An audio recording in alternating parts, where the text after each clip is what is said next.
Welcome back, everyone. This is rental car number 151, and today I'm driving the 2020 Mazda CX-30 Select. I'm pretty excited about this one. Mazdas are a rarity at Enterprise. That's where I rent most of my vehicles from. I've only seen a handful on the lot in the last couple of years, so when I saw this, I grabbed it instantly, and I'm pretty excited to share it with you. Before we get into the details, though, for anyone new here, I just want to give you a really brief overview of how I structure my reviews. So first, we're going to look at the specs. Then we'll take a quick test drive of the vehicle. I'll give you an exhaustive tour of the interior. Then we'll quickly look at storage, and we'll wrap things up at the very end with a star rating from 1 to 5 to give you my opinion of this vehicle at the very end. So I hope you'll stick around for that. So let's not waste any more time. Let's jump in and talk about the specs. So I am going to throw a couple of numbers at you, but it won't be too long. Don't worry. Under the hood, we have a 2.5-liter inline-4 direct injection engine. And Mazda uses some fancy marketing terms for their transmission. It's the SkyActiv-Drive 6-speed electronically controlled sport transmission. I think just a 6-speed transmission will get you what you need. Horsepower is not too bad. You get 186 at 6,000 RPMs. And despite having quite a bit of power for a small vehicle like this, your miles per gallon, not too bad. It's going to take regular unleaded when you fill it up. And it's going to get 24 miles per gallon in the city, 31 on the highway with a combined rating of 26 miles per gallon. It's not too bad. The fuel cap is located on the driver's side. That's my personal preference. And the fuel tank is going to hold 13.5 gallons of fuel. All right, so that's the specs. The numbers are important, but they don't really tell you what it's like to drive this vehicle. So let's jump inside and do a test drive together. And when I test drive these vehicles, I like to look for three things. I like to look at handling, both at high and low speeds, acceleration from a stop and while moving, and then cabin noise. So let's start with handling at lower speeds. All right, so I've pulled into a parking lot, and what I like to see is a really tight turning radius when I'm driving at lower speeds so that I can park this thing really on a dime. So let's try this out by going around this barrier right here. Yeah, it's pretty nice. At low speeds, ooh.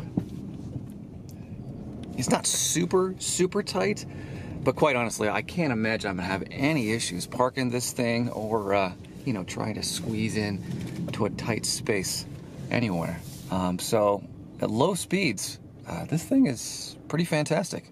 But what I'm not loving is reversing. So I'm gonna stick the vehicle into reverse, and you do get a beautiful rear view camera display. It's got a nice wide angle view. You can almost see that the horizon is almost curved just because it gives you a kind of a fisheye lens view behind the vehicle. And you do get guides, both a yellow and a red, but those don't move as you manipulate the steering wheel. So see, I'm moving the steering wheel, but the guides aren't moving. I like it when, as I move the steering wheel, the guides on some systems will move to show you where the car is actually going to go. So that's a little bit lacking on the Mazda. Another thing I'm not too happy about is, although you do get a nice display right here, your view out of the rear of the vehicle is not great. So you get a small window back there, and then right here in your blind spot, you get this tiny little window, and you really can't see out of the corners of the vehicle on both sides. So I'm used to having a much wider view back there, and although, look, I can still manipulate this vehicle easily, it's just something I noticed and I wanted to share with you. All right, so that's handling at low speeds. Now let's go a little faster and see how this thing handles around some nice curves while we're going at about 40.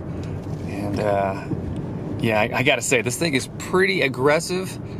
I can feel myself kind of pulling into these turns, and I don't feel like I need to slow down at all. In fact, I kind of feel like I could speed up quite a bit, but I can't afford another speeding ticket, so let me slow down just a little bit. Let me hang a UE, see how this thing handles. Oh, that is tight. Look at that. Really nice. So let's do a couple more curves together, just because this is pretty fun. I can really hug the edge comfortably. Like I feel like I can hang on that crease between the blacktop and where the curb starts without any problems, even when I'm at 40 miles an hour and going around these curves. And that just makes driving this thing really, really fun. All right, so I am very happy with handling. Let's hang another Yui. Love how I can really hug that corner and not have to worry about drifting into the far lane. That's great. But enough gushing about handling. Let's talk about acceleration. So I'm going to get all the way to a dead stop in the middle of this road and hope no one comes up from behind me. And let's mash on that accelerator.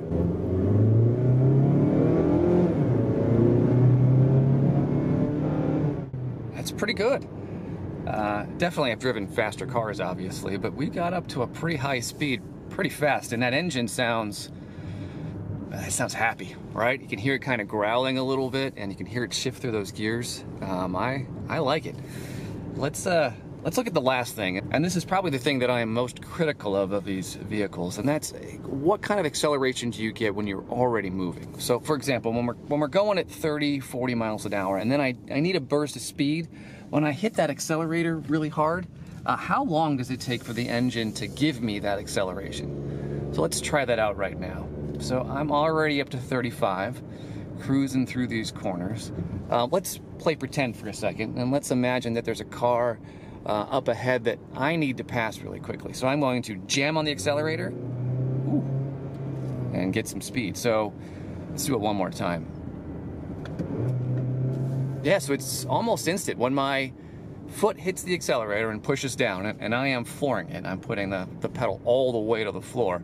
I'd say it's less than half a second before you feel the car jolt forward, that's fantastic. I mean, I don't think I can complain, especially at a car at this price point. So that's handling and acceleration. The last thing we need to kind of play around with, at least in my opinion, is cabin noise. So let me get to a different street, going at a pretty good clip, and let's see what the car sounds like. All right, so I'm cruising at about 50 miles an hour, and I think this is a great speed to test out cabin noise. So let me just be quiet for a second. So you can hear a little bit of that wind, you know, brushing by the windows. But overall, cabin noise is pretty good. Besides a little bit of road noise, it's fairly quiet. And as I've been driving around, I haven't felt the need to increase the volume on my podcast at all. I can hear the words very distinctly, and really, for me, that's all I care about. So cabin noise is great, acceleration is quite fun, and handling is pretty thrilling. So I know this is my first Mazda in a while, and I'm pretty happy with it so far. So here's the key fob, a little different than most of the rentals I've been having. So you got Mazda's logo right here on the front. No buttons on the front and back. They're on the side. You just get a lock and unlock button and then a panic button down here at the bottom. Let's push the panic button just for fun. So we have a key fob. Let's throw it down here. And the push button start is located right here on the dash. Pretty quick and uninteresting boot up sequence. I kind of like that. I like simple and quick. Nice steering wheel setup. We have buttons right here to to interact with the entertainment features. So you got a volume button right here and a source button right here. You have a button to answer and hang up phone calls, along with your virtual assistant button right there, and an info button right here that helps you cycle through some of the screens in the gauge cluster. And I'll show you that in a second. Cruise controls over here on the right hand side, and then two standard stalks. Gauge cluster is kind of sharp, a nice black with just a touch of red. RPMs on the left, fuel gauge and temperature gauge on the right, and then a speedometer in the center. And this is a digital screen, so as I mentioned before, when you press that info button, you see you get a menu structure over here on this little left side area with the odometer, and then this large screen that had the speedometer a second ago has changed into a digital speedometer. And then right here we also have an additional fuel gauge, but we can cycle through that by pressing the info button. And you'll notice that it has the outside temperature down here as well. So let's press the info button and cycle through a few of these. So this is the off menu, meaning the boring menu with the regular speedometer. We also have drive information, so we see our average miles per gallon.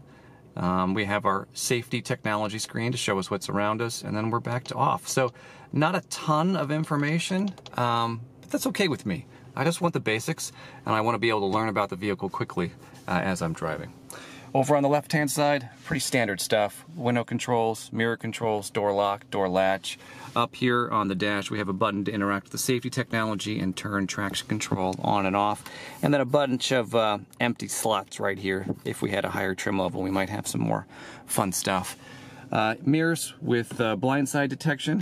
Open the window and show that to you. It's just a little triangle right here, and it illuminates in a yellowish-orange color when someone is in your blind spot. Up top, we're keeping with the theme of real sleek and simple controls. Simple buttons to turn on and off the lights, a simple control to toggle whether or not the lights are going to turn on when you open an exterior door, and then a rear view mirror without any buttons on it of any kind, which is actually kind of nice. But there is a little switch tucked behind so that you can toggle it back and forth if someone is shining their brights at you. Down below there is where things get a little bit more interesting. We have a center display.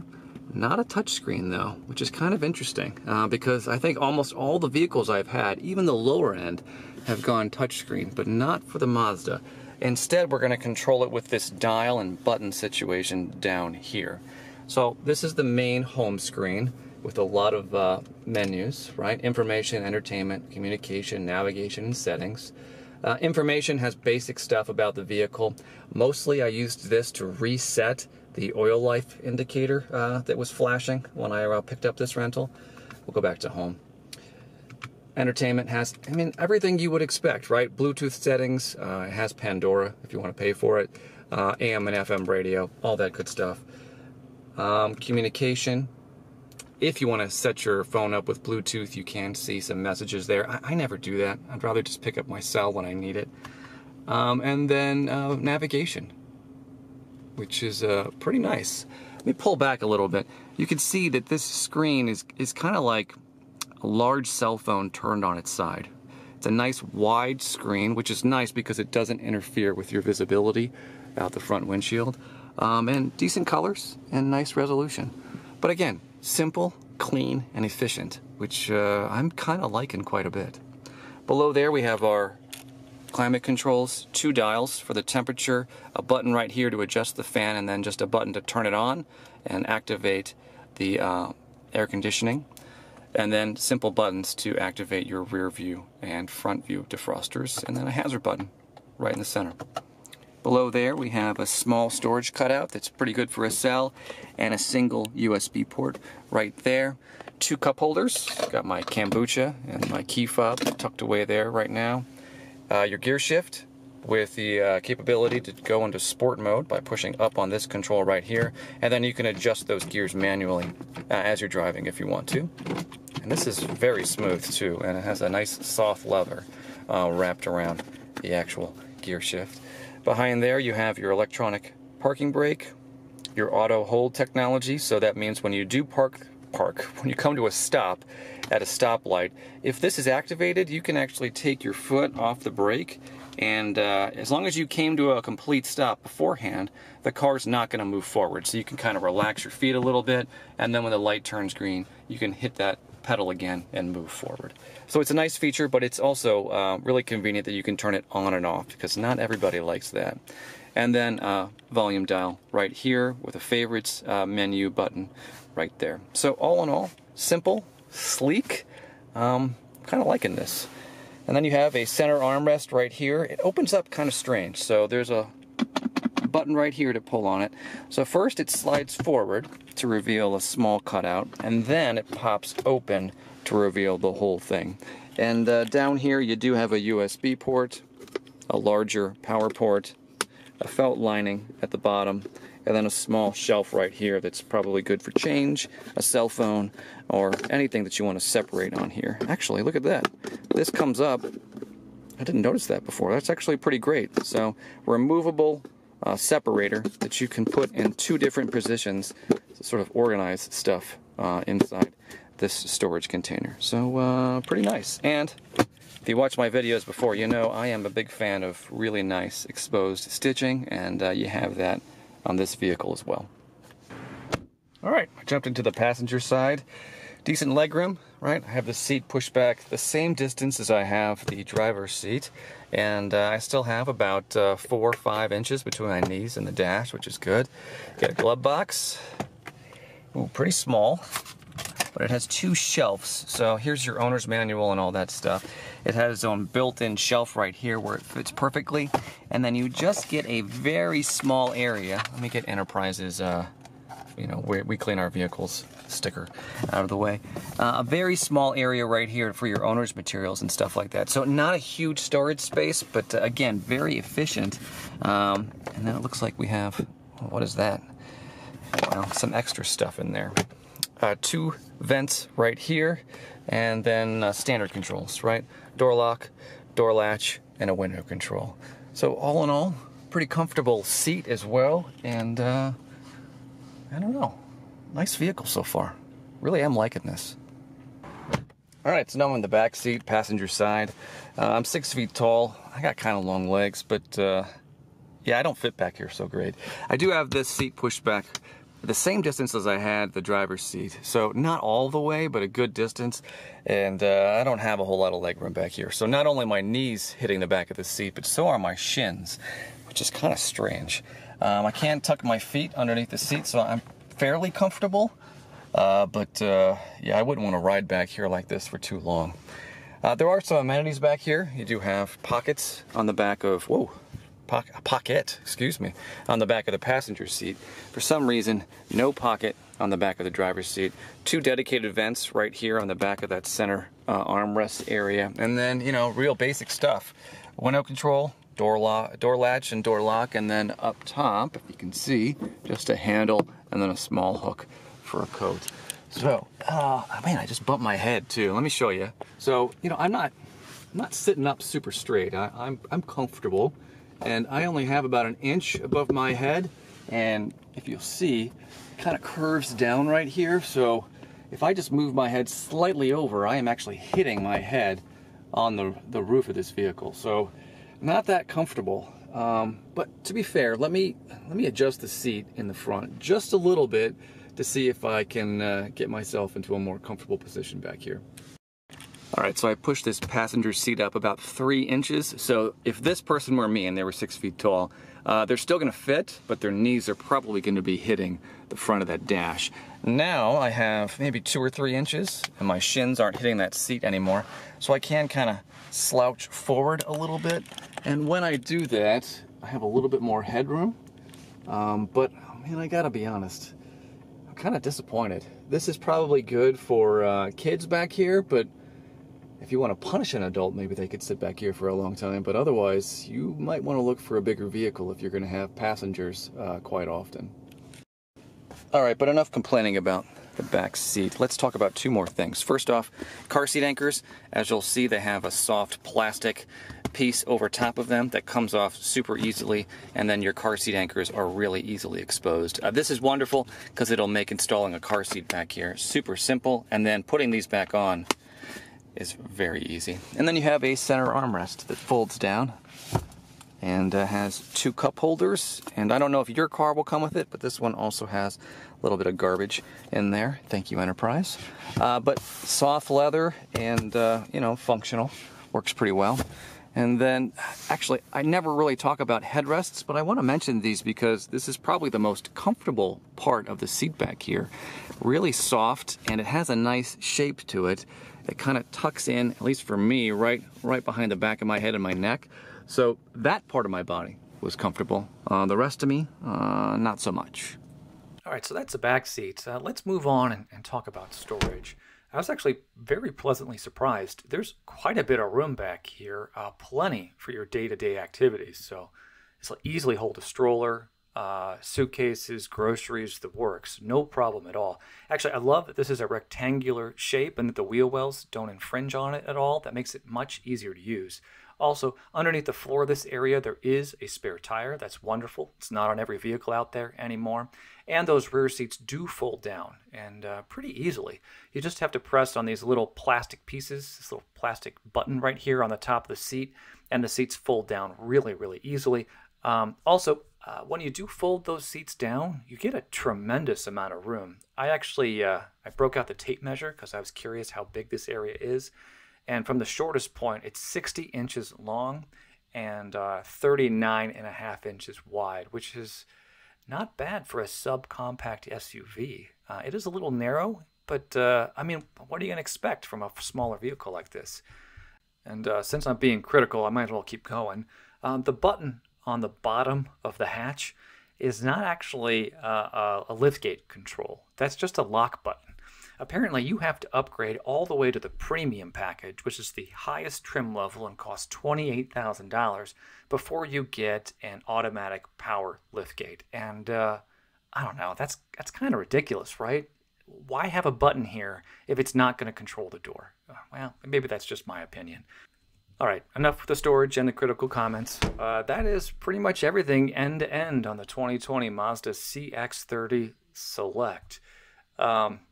Pretty happy with this vehicle. I wasn't really sure what to expect, but I really like the CX-30. So with that being said, I'm going to give this one 4 stars. Maybe 4.5 if I could figure out how to do the animation there. This is a great vehicle. For about $20,000, you get a beautiful car that handles really well, has some decent acceleration, and has a styling that I really like. I like the fact that there aren't an absolute ton of buttons all over this vehicle, and that it's a little bit simple. It looks cleaner, in my opinion. But I don't know, maybe that's not your style. Either way, I think this is a phenomenal subcompact SUV, and I was happy to rent it, and I'm really hopeful that I get it again. Anyway, that's just my take on this vehicle. If you disagree, please leave me a comment or two below. I really would love to hear from you. Otherwise, that's it for now. Thank you so much for joining me, and I hope you join me next time when I'm back renting and reviewing my 152nd rental car. I'll see you then.